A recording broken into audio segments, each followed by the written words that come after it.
मी ऐकलं तुला सगळ्यात लास्ट घेणार नव्हते तरी पण घेतला म्हणून. बोली मी बोलतो तुला पण घेणार नव्हते ऑप्शन मध्ये तरी पण घेतला बोलतात. चला त्या आईला एवढा काम बिम केलाय, हा ग्राउंड सगळा बोललाय तूच बनवलाय आणि तुलाच घेत नव्हते. क्या बोलू मैं इस पे, क्या बोलू क्या अब मैं इस पे.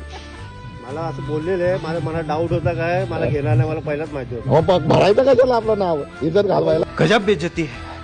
पुढच्या वर्षी नाही भरणार फॉर्म. अरे मग आता सबक घेतलीस काय? आता सबक घेतलं आणि मग हा ग्राउंड कोण बनवणार मग हा सगळा? ते लोक बघणार आता. तू ना बनवणार? मी ना इतना चुभने लगा हूँ सबको, छुरा तो नहीं हूँ. यावर्षी मला ना नारळ फोडायला मान भेटला आणि नारळ खायला पण भेटला आता. हा बरोबर बरोबर. अरे बाबू ज्यांना घेत नाही ना त्यांना सन्मान चिन्ह देऊन बाजूला करतात. असं असं आहे. अबे साले तभी वन साइड हीरो बोल बोल के इसको साइड में कर देते हैं. ठीक आहे रे साला. किती बोली लागली तुझी? 1000 रुपये बोलताय. 1000 चिचके ते चिचके.